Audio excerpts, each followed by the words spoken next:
So today we're going to do a lesson on hibernation because we've been learning about hibernation this week. So we're going to read a story called Bear Snores On, and I'm going to split the students into groups of 3 or 4 depending on how many students I had.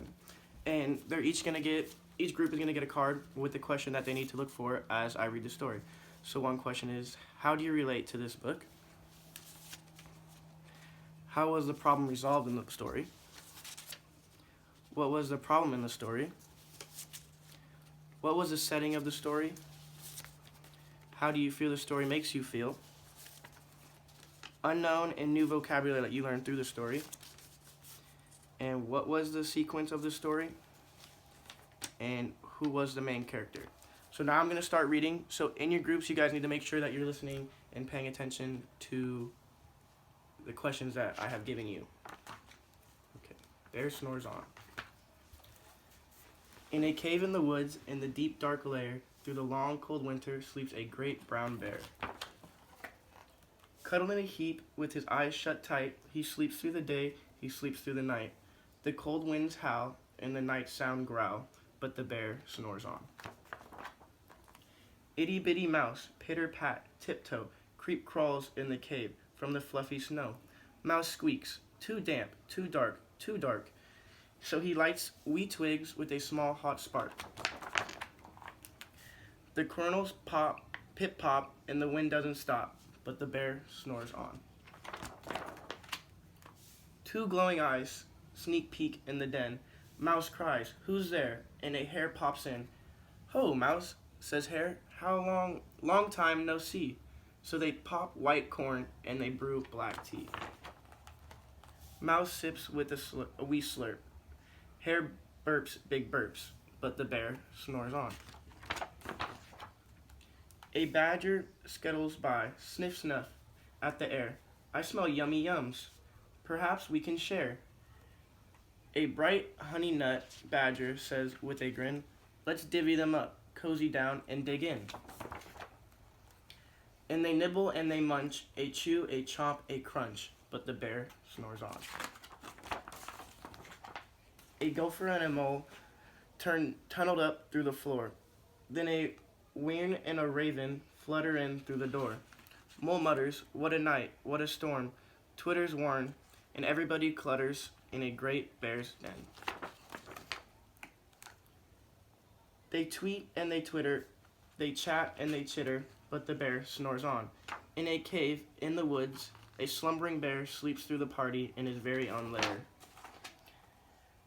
Hare stokes the fire, Mouse seasons the stew, and then pepper flakes make the bear achoo. He blows, he sneezes, and the whole crowd freezes. And the bear wakes up. Bear growls and he snarls. Bear roars and he rumbles. Bear jumps and he stomps. Bear growls and he grumbles. "You snuck in my lair and you've had all the fun but me. I was sleeping and I have had none." And he whispers and he moans and he wags and he groans, and the bear blabbers on. Mouse squeaks, "Don't fret, don't fuss. Look, see, we can pop more corn, we can brew more tea." Bear gulps, bear grumbles, he sighs with delight. Then he spins tall tales through the blustery night. When the sun peeks up on a crevice-cleared dawn, bear can't sleep, but his friends snore on. Okay, so now in your groups, I'm going to give you about 5 minutes to think about your question, and we're going to come up and we're going to complete the puzzle pieces. So I'm going to pass out the puzzle pieces.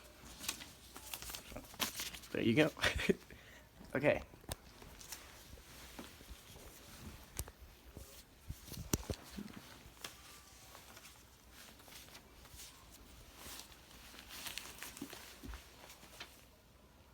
Okay, my puzzle piece was, what was the problem in the story?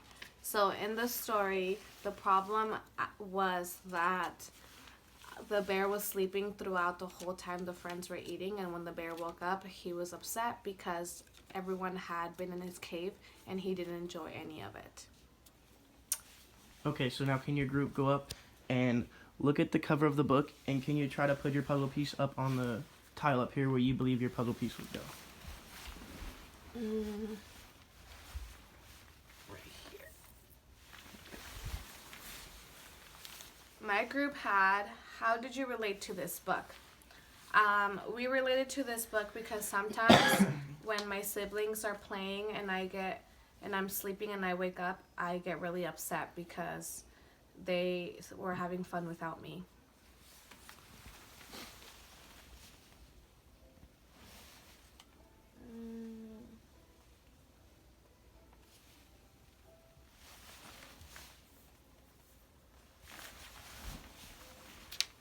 My puzzle piece was, what was the setting of the story?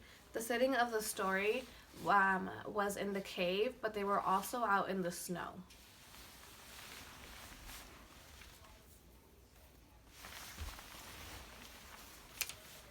My puzzle piece was, how was the problem resolved?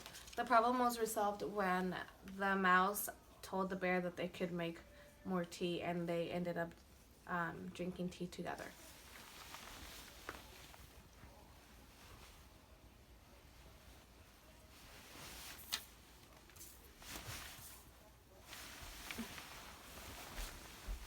My puzzle piece was, how did the story make you feel? The story made me feel sad for the bear because he didn't get to enjoy the time with his friends, but at the end it made me feel happy because he was able to feel included.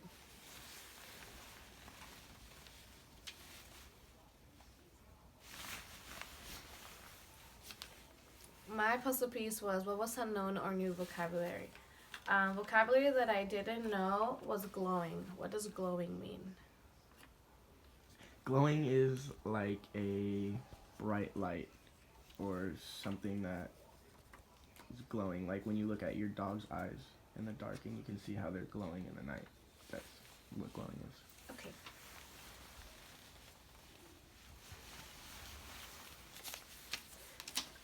My puzzle piece was, what was the sequence of the story? So first, the rabbit was in there with the bear, and then all the animals were coming in, and the bear kept snoring, and then the bear woke up, and there was no more food, and then after that, the mouse told the bear that it was going to be okay, and he made more for the bear, and at the end, the bear had some, and then the bear couldn't go to sleep, and all of his friends went to sleep.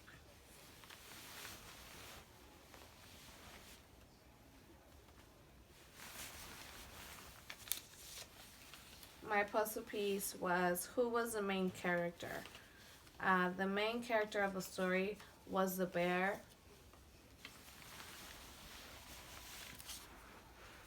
Can we put it together all the way?